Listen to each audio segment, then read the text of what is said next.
The Adventures of Sherlock Holmes. Arthur Conan Doyle.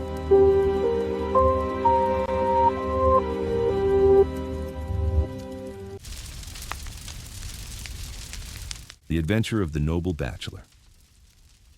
The Lord Simon marriage and its curious termination have long ceased to be a subject of interest in those exalted circles in which the unfortunate bridegroom moves. Fresh scandals have eclipsed it, and their more piquant details have drawn the gossips away from this 4-year-old drama.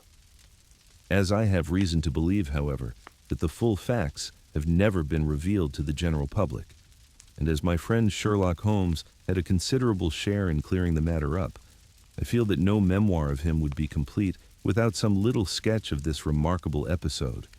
It was a few weeks before my own marriage, during the days when I was still sharing rooms with Holmes in Baker Street, that he came home from an afternoon stroll to find a letter on the table waiting for him. I had remained indoors all day, for the weather had taken a sudden turn to rain, with high autumnal winds, and the Jezail bullet which I had brought back in one of my limbs as a relic of my Afghan campaign throbbed with dull persistence. With my body in one easy chair and my legs upon another, I had surrounded myself with a cloud of newspapers, until at last, saturated with the news of the day, I tossed them all aside and lay listless, watching the huge crest and monogram upon the envelope upon the table, and wondering lazily who my friend's noble correspondent could be. "Here is a very fashionable epistle," I remarked as he entered. "Your morning letters, if I remember right, were from a fishmonger and a tide waiter." "Yes, my correspondence has certainly the charm of variety," he answered, smiling, "and the humbler are usually the more interesting. This looks like one of those unwelcome social summonses which call upon a man either to be bored or to lie." He broke the seal and glanced over the contents. "Oh, come, it may prove to be something of interest after all. Not social, then?" "No, distinctly professional. And from a noble client, one of the highest in England. My dear fellow, I congratulate you. I assure you, Watson, without affectation, that the status of my client is a matter of less moment to me than the interest of his case. It is just possible, however, that also may not be wanting in this new investigation. You have been reading the papers diligently of late, have you not?" "It looks like it," said I ruefully, pointing to a huge bundle in the corner. "I've had nothing else to do. It is fortunate, for you will perhaps be able to post me up. I read nothing except the criminal news in the agony column. The latter is always instructive. But if you have followed recent events so closely, you must have read about Lord Simon and his wedding?" "Oh yes, with the deepest interest. That is well. The letter which I hold in my hand is from Lord Simon. I will read it to you, and in return you must turn over these papers and let me have whatever bears upon the matter. This is what he says. My dear Sherlock Holmes, Lord Backwater tells me that I may place implicit reliance upon your judgment and discretion. I have determined, therefore, to call upon you and to consult you in reference to the very painful event which has occurred in connection with my wedding. Lestrade, of Scotland Yard, is acting already in the matter, but he assures me that he sees no objection to your cooperation, and that he even thinks that it might be of some assistance. I will call at 4 o'clock in the afternoon, and should you have any other engagement at that time, I hope that you will postpone it, as this matter is of paramount importance. Yours faithfully, Simon." It is dated from Grosvenor Mansions, written with a quill pen, and the noble lord has had the misfortune to get a smear of ink upon the outer side of his right little finger, remarked Holmes as he folded up the epistle. "He says 4 o'clock. It is 3 now. He will be here in an hour. Then I have just time, with your assistance, to get clear upon the subject. Turn over those papers and arrange the extracts in their order of time, while I take a glance as to who our client is." He picked a red-covered volume from a line of books of reference beside the mantelpiece. "Here he is," said he, sitting down and flattening it out upon his knee. "Lord Robert Walsingham de Vere Simon, second son of the Duke of Balmoral. Arms, azure, 3 caltrops in chief over a fess sable, born in a... He's 41 years of age, which is mature for marriage. Was undersecretary for the colonies in a late administration. The Duke, his father, was at one time secretary for foreign affairs. They inherit Plantagenet blood by direct descent, and tutor on the distaff side. Ha! Well, there is nothing very instructive in all this. I think that I must turn to you, Watson, for something more solid. I have very little difficulty in finding what I want, said I, for the facts are quite recent, and the matter struck me as remarkable. I feared to refer them to you, however, as I knew that you had an inquiry on hand, and that you disliked the intrusion of other matters. Oh, you mean the little problem of the Grosvenor Square furniture van. That is quite cleared up now, though, indeed, it was obvious from the first. Pray give me the results of your newspaper selections. Here is the first notice which I can find. It is in the personal column of the Morning Post, and dates, as you see, some weeks back. A marriage has been arranged, it says, and will, if rumor is correct, very shortly take place, between Lord Robert Simon, second son of the Duke of Balmoral, and Miss Hattie Doran, the only daughter of Aloysius Doran. Of San Francisco, that is all. Terse and to the point, remarked Holmes, stretching his long, thin legs towards the fire. There was a paragraph amplifying this in one of the society papers of the same week. Ah, here it is. There will soon be a call for protection in the marriage market. For the present, free trade principle appears to tell heavily against our home product. One by one, the management of the noble houses of Great Britain is passing into the hands of our fair cousins from across the Atlantic. An important addition has been made during the last week to the list of the prizes which have been borne away by these charming invaders. Lord Simon, who has shown himself for over 20 years proof against the little god's arrows, has now definitely announced his approaching marriage with Miss Hattie Doran, the fascinating daughter of a California millionaire. Miss Doran, whose graceful figure and striking face attracted much attention at the Westbury House festivities, is an only child, and it is currently reported that her dowry will run to considerably over the 6 figures, with expectancies for the future. As it is an open secret that the Duke of Balmoral has been compelled to sell his pictures within the last few years, and as Lord Simon has no property of his own, save the small estate of Birchmoor, it is obvious that the Californian heiress is not the only gainer by an alliance which will enable her to make the easy and common transition from a Republican lady to a British peeress. "Anything else?" asked Holmes, yawning. "Oh, yes, plenty. Then there's another note in the Morning Post to say that the marriage would be an absolutely quiet one, that it would be at George's, Hanover Square, that only half a dozen intimate friends would be invited, and that the party would return to the furnished house at Lancaster Gate, which has been taken by Aloysius Doran. 2 days later, that is, on Wednesday last, there is a curt announcement that the wedding had taken place, and that the honeymoon would be passed at Lord Backwater's place, near Petersfield. Those are all the notices which appeared before the disappearance of the bride." "Before the what?" asked Holmes with a start. "The vanishing of the lady. When did she vanish, then?" "At the wedding breakfast?" "Indeed. This is more interesting than it promised to be. Quite dramatic, in fact."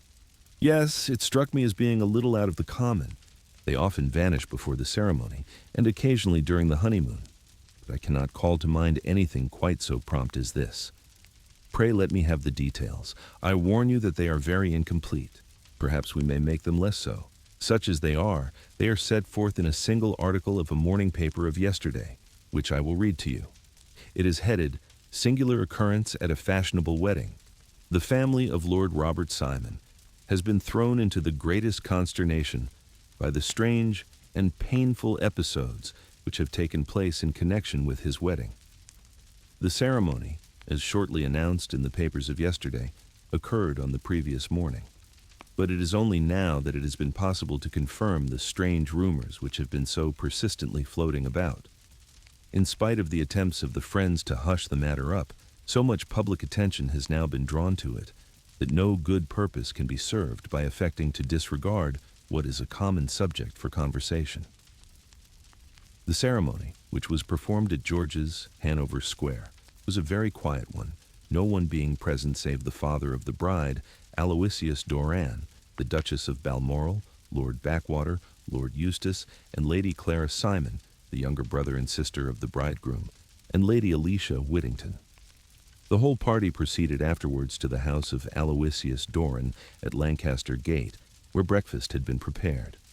It appears that some little trouble was caused by a woman, whose name has not been ascertained, who endeavored to force her way into the house after the bridal party, alleging that she had some claim upon Lord Simon. It was only after a painful and prolonged scene that she was ejected by the butler and the footman. The bride, who had fortunately entered the house before this unpleasant interruption, had sat down to breakfast with the rest, when she complained of a sudden indisposition and retired to her room. Her prolonged absence having caused some comment, her father followed her, but learned from her maid that she had only come up to her chamber for an instant, caught up an ulster and bonnet, and hurried down to the passage. One of the footmen declared that he had seen a lady leave the house thus apparelled, but had refused to credit that it was his mistress, believing her to be with the company. On ascertaining that his daughter had disappeared, Aloysius Doran, in conjunction with the bridegroom, instantly put themselves in communication with the police, and very energetic inquiries are being made, which will probably result in a speedy clearing up of this very singular business. Up to a late hour last night, however, nothing had transpired as to the whereabouts of the missing lady. There are rumors of foul play in the matter, and it is said that the police have caused the arrest of the woman who had caused the original disturbance in the belief that, from jealousy or some other motive, she may have been concerned in the strange disappearance of the bride. And is that all? Only one little item in another of the morning papers, but it is a suggestive one, and it is that Miss Flora Miller, the lady who had caused the disturbance, has actually been arrested. It appears that she was formerly a danseuse at the Allegro, and that she has known the bridegroom for some years. There are no further particulars, and the whole case is in your hands now, so far as it has been set forth in the public press, and an exceedingly interesting case it appears to be. I would not have missed it for worlds. But there is a ring at the bell, Watson, and as the clock makes it a few minutes after 4, I have no doubt that this will prove to be our noble client. Do not dream of going, Watson, for I very much prefer having a witness, if only as a check to my own memory. Lord Robert Simon, announced our page boy, throwing open the door. A gentleman entered with a pleasant cultured face, high-nosed and pale, with something perhaps of petulance about the mouth, and with the steady, well-opened eye of a man whose pleasant lot it had ever been to command and to be obeyed. His manner was brisk, and yet his general appearance gave an undue impression of age, for he had a slight forward stoop and a little bend of the knees as he walked. His hair, too, as he swept off his very curly-brimmed hat, was grizzled round the edges and thin upon the top. As to his dress, it was careful to the verge of foppishness, with high collar, black frock coat, white waistcoat, yellow gloves, patent leather shoes, and light-colored gaiters.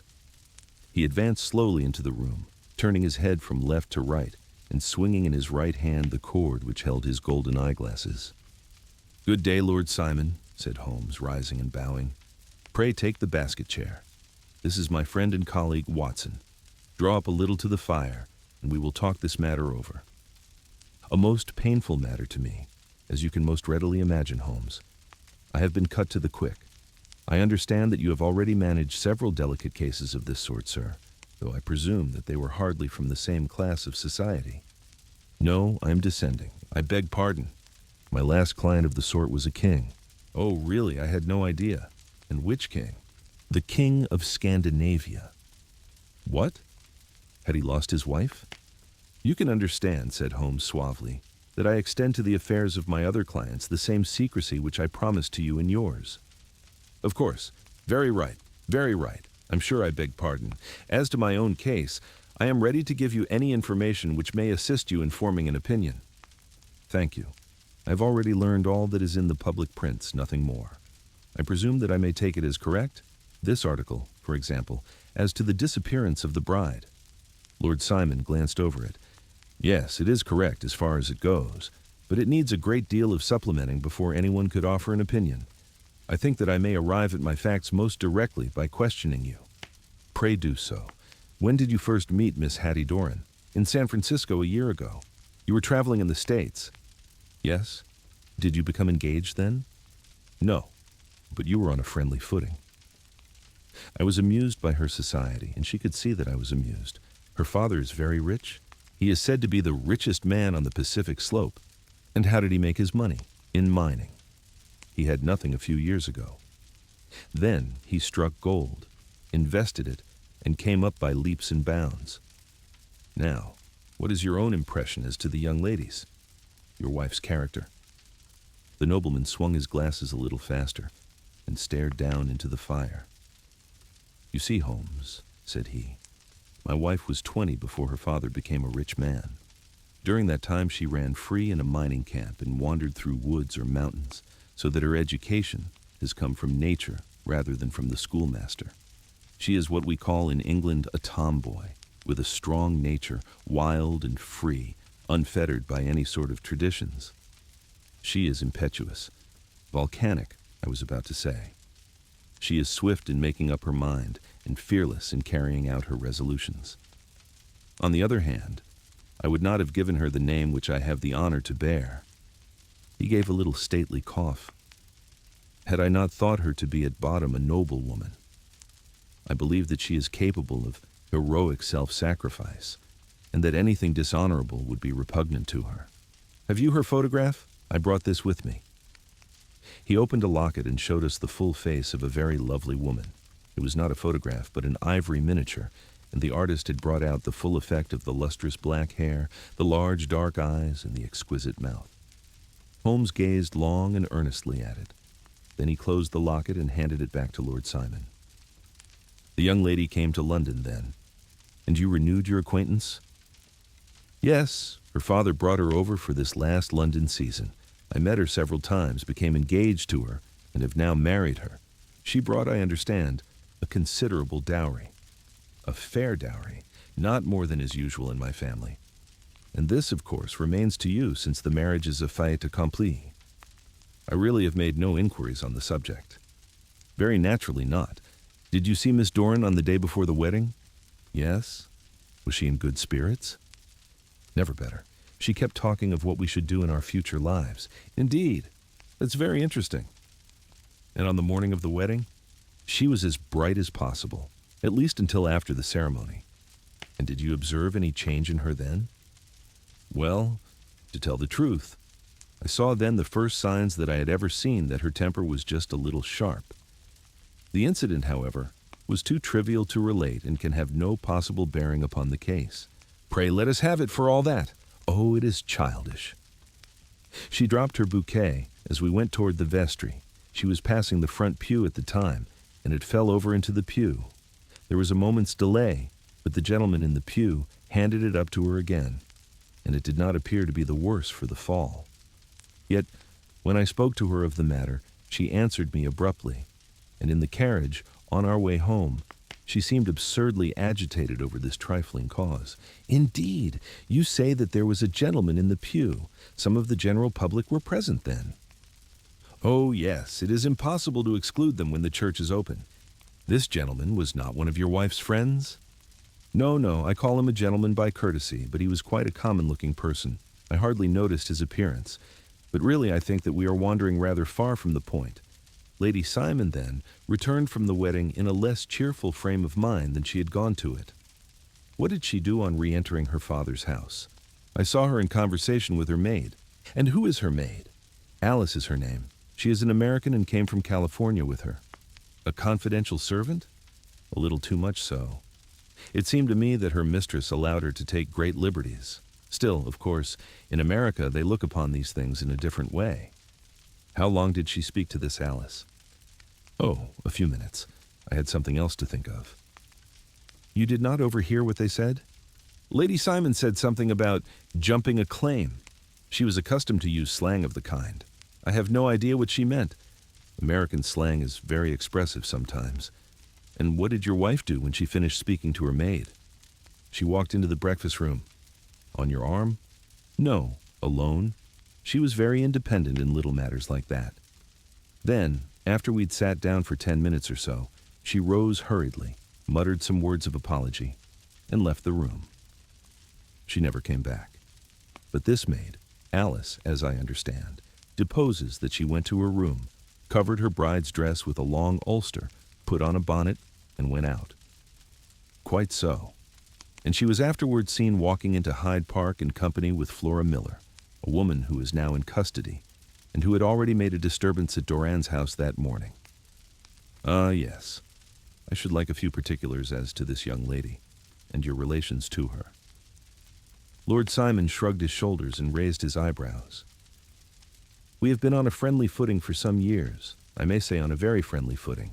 She used to be at the Allegro. I have not treated her ungenerously, and she had no just cause of complaint against me. But you know what women are, Holmes. Flora was a dear little thing, but exceedingly hot-headed and devotedly attached to me.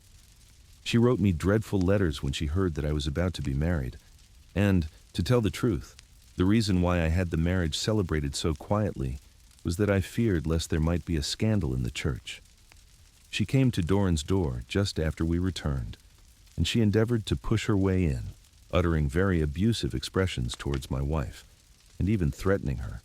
But I had foreseen the possibility of something of the sort, and I had 2 police fellows there in private clothes, who soon pushed her out again. She was quiet when she saw that there was no good in making a row." "Did your wife hear all this?" "No, thank goodness she did not." "And she was seen walking with this very woman afterwards?" "Yes.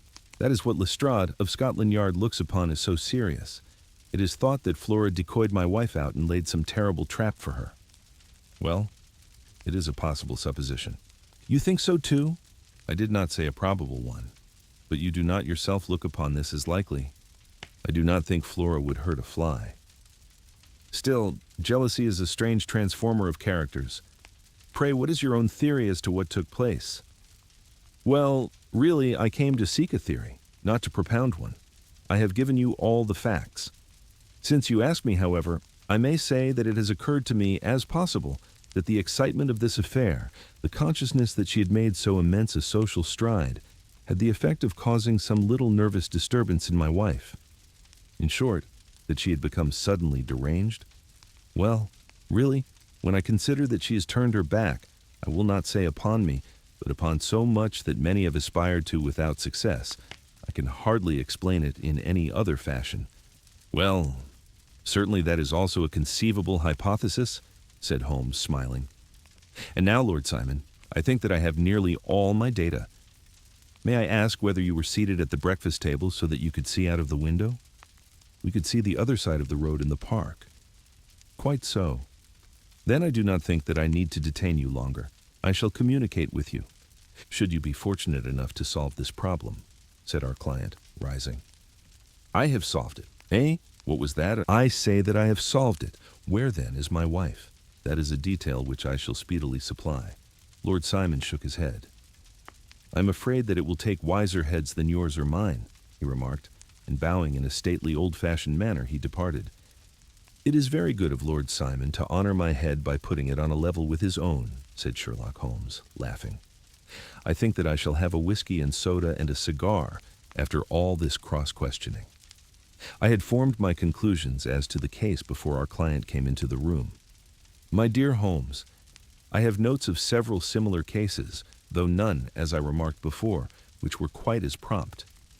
My whole examination served to turn my conjecture into a certainty. Circumstantial evidence is occasionally very convincing, as when you find a trout in the milk, to quote Thoreau's example. But I have heard all that you have heard, without, however, the knowledge of pre-existing cases which serves me so well. There was a parallel instance in Aberdeen some years back, and something on very much the same lines at Munich the year after the Franco-Prussian War. It is one of these cases, but hello, here is Lestrade. Good afternoon, Lestrade. You will find an extra tumbler upon the sideboard, and there are cigars in the box. The official detective was attired in a pea-jacket and cravat, which gave him a decidedly nautical appearance, and he carried a black canvas bag in his hand. With a short greeting, he seated himself and lit the cigar which had been offered to him. "What's up, then?" asked Holmes with a twinkle in his eye. "You look dissatisfied." "And I feel dissatisfied. It is this infernal Simon marriage case. I can make neither head nor tail of the business. Really, you surprise me. Who ever heard of such a mixed affair? Every clue seems to slip through my fingers. I have been at work upon it all day." "And very wet it seems to have made you," said Holmes, laying his hand upon the arm of the pea-jacket. "Yes, I have been dragging the Serpentine, in heaven's name." "What for?"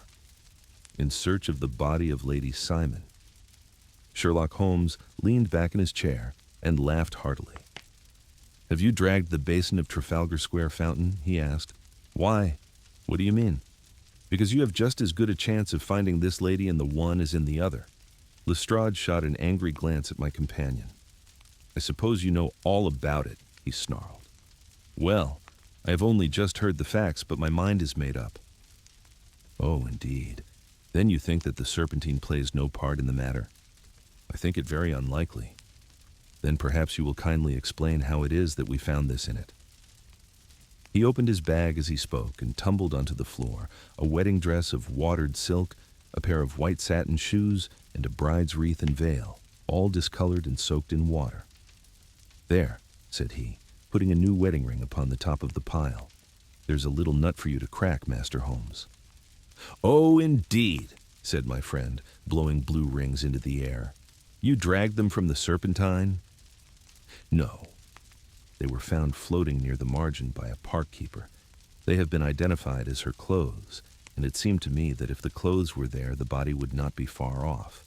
By the same brilliant reasoning, every man's body is to be found in the neighborhood of his wardrobe. And pray, what did you hope to arrive at through this?" "At some evidence implicating Flora Miller in the disappearance. I am afraid that you will find it difficult."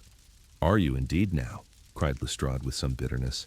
"I am afraid, Holmes, that you are not very practical with your deductions and your inferences. You have made 2 blunders in as many minutes. This dress does implicate Miss Flora Miller. And how? In the dress is a pocket. In the pocket is a card case. In the card case is a note, and here is the very note." He slapped it down upon the table in front of him. "Listen to this. 'You will see me when all is ready. Come at once.' Now, my theory all along has been that Lady Simon was decoyed away by Flora Miller, and that she, with confederates no doubt, was responsible for her disappearance. Here, signed with her initials, is the very note which was no doubt quietly slipped into her hand at the door and which lured her within their reach." "Very good, Lestrade," said Holmes, laughing. "You really are very fine indeed. Let me see it." He took up the paper in a listless way, but his attention instantly became riveted, and he gave a little cry of satisfaction. "This is indeed important," said he.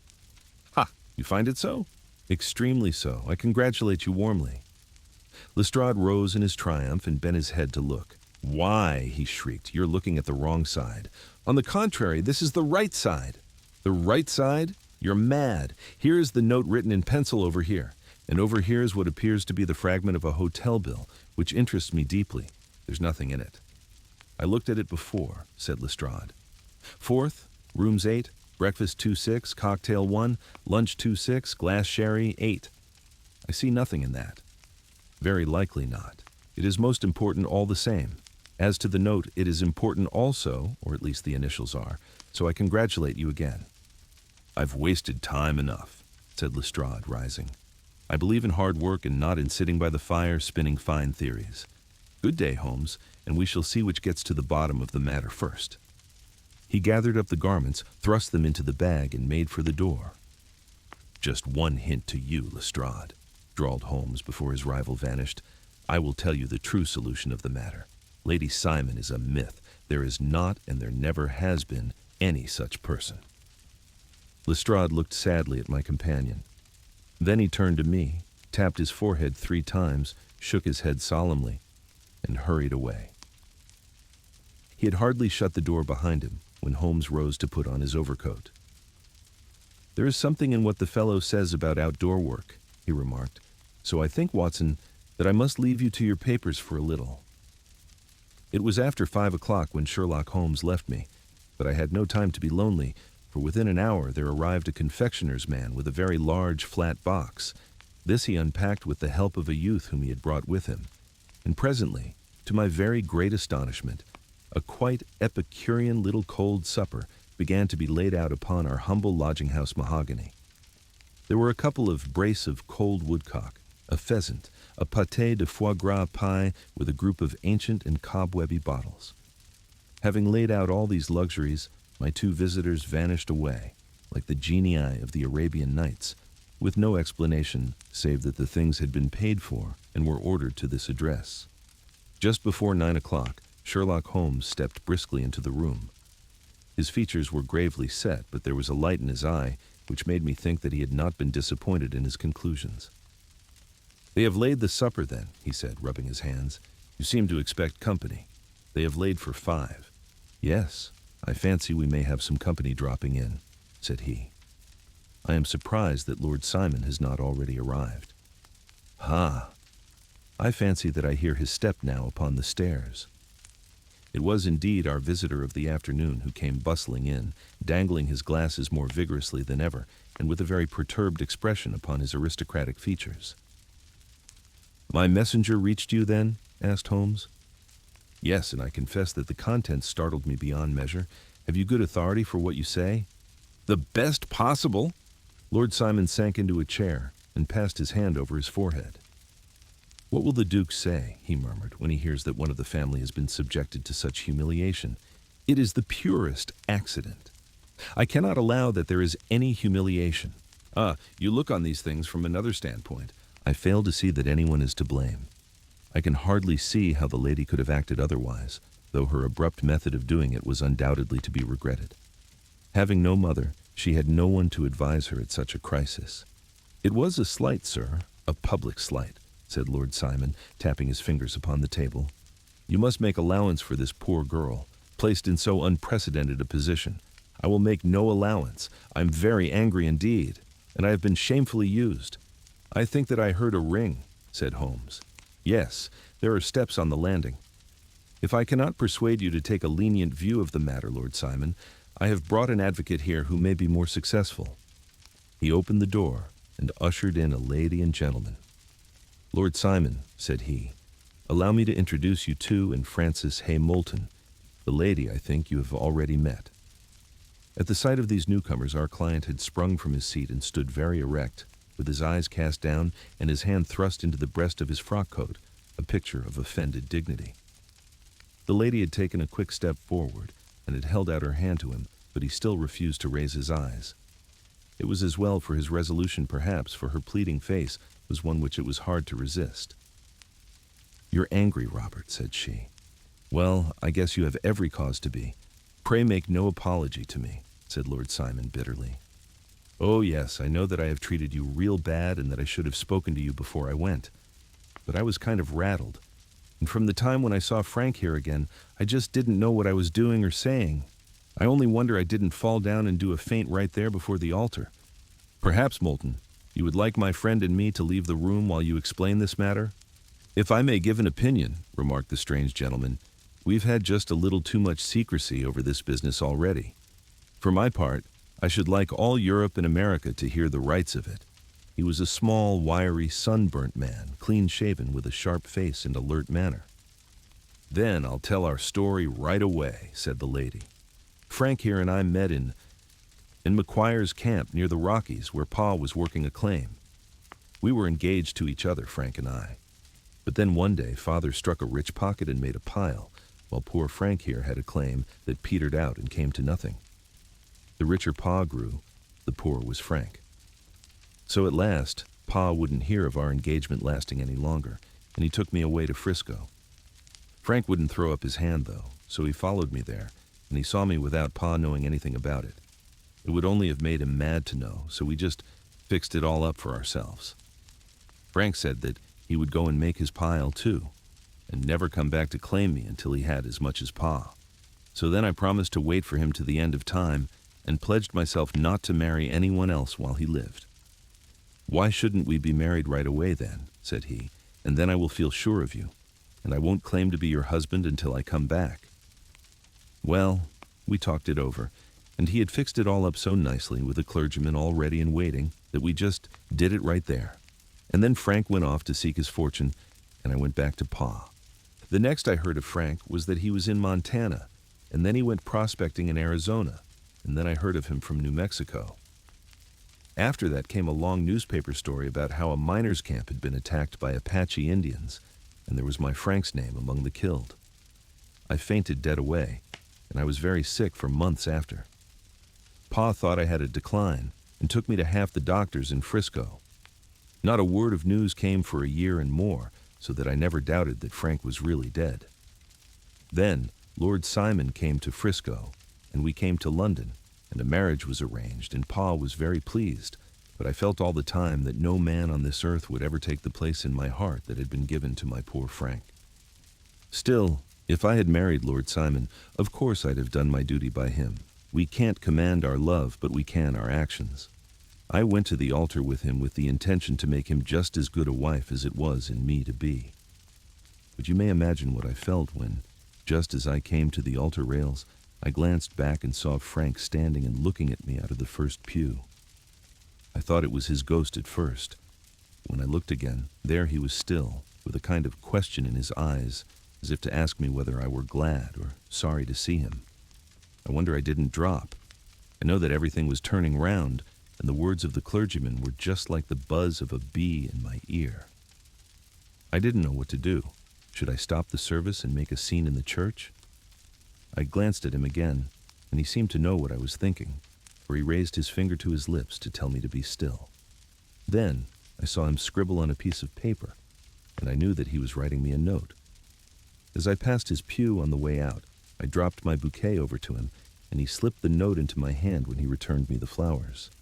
It was only a line asking me to join him when he made the sign to me to do so.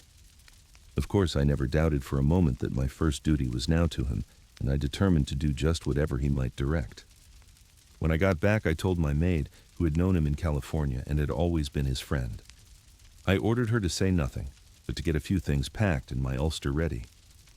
I know I ought to have spoken to Lord Simon, but it was dreadful hard before his mother and all those great people. I just made up my mind to run away and explain afterwards. I hadn't been at the table 10 minutes before I saw Frank out of the window at the other side of the road. He beckoned to me and then began walking into the park. I slipped out, put on my things, and followed him. Some woman came talking something or other about Lord Simon to me. Seemed to me from the little I heard as if he had a little secret of his own before marriage also. But I managed to get away from her and soon overtook Frank. We got into a cab together, and away we drove to some lodgings he had taken in Gordon Square, and that was my true wedding after all those years of waiting. Frank had been a prisoner among the Apaches, had escaped, came on to Frisco, found that I had given him up for dead and had gone to England, followed me there, and had come upon me at last on the very morning of my second wedding. I saw it in a paper, explained the American. It gave the name and the church, but not where the lady lived. Then we had a talk as to what we should do, and Frank was all for openness, but I was so ashamed of it all that I felt as if I should like to vanish away and never see any of them again, just sending a line to Pa, perhaps, to show him that I was alive. It was awful to me to think of all those lords and ladies sitting round that breakfast table and waiting for me to come back. So Frank took my wedding clothes and things and made a bundle of them so that I should not be traced, and dropped them away somewhere where no one could find them. It is likely that we should have gone on to Paris tomorrow, only that this good gentleman, Holmes, came round to us this evening, though how he found us is more than I can think, and he showed us very clearly and kindly that I was wrong, and that Frank was right, and that we should be putting ourselves in the wrong if we were so secret. Then he offered to give us a chance of talking to Lord Simon alone, and so we came right away round to his rooms at once. Now, Robert, you have heard it all, and I am very sorry if I have given you pain, and I hope that you do not think very meanly of me. Lord Simon had by no means relaxed his rigid attitude, but had listened with a frowning brow and a compressed lip to this long narrative. "Excuse me," he said, "but it is not my custom to discuss my most intimate personal affairs in this public manner." "Then you won't forgive me? You won't shake hands before I go?" "Oh, certainly, if it would give you any pleasure." He put out his hand and coldly grasped that which she extended to him. "I had hoped," suggested Holmes, "that you would have joined us in a friendly supper." "I think that there you ask a little too much," responded his lordship. "I may be forced to acquiesce in these recent developments, but I can hardly be expected to make merry over them. I think that with your permission, I will now wish you all a very good night." He included us all in a sweeping bow and stalked out of the room. "Then I trust that you at least will honor me with your company," said Sherlock Holmes.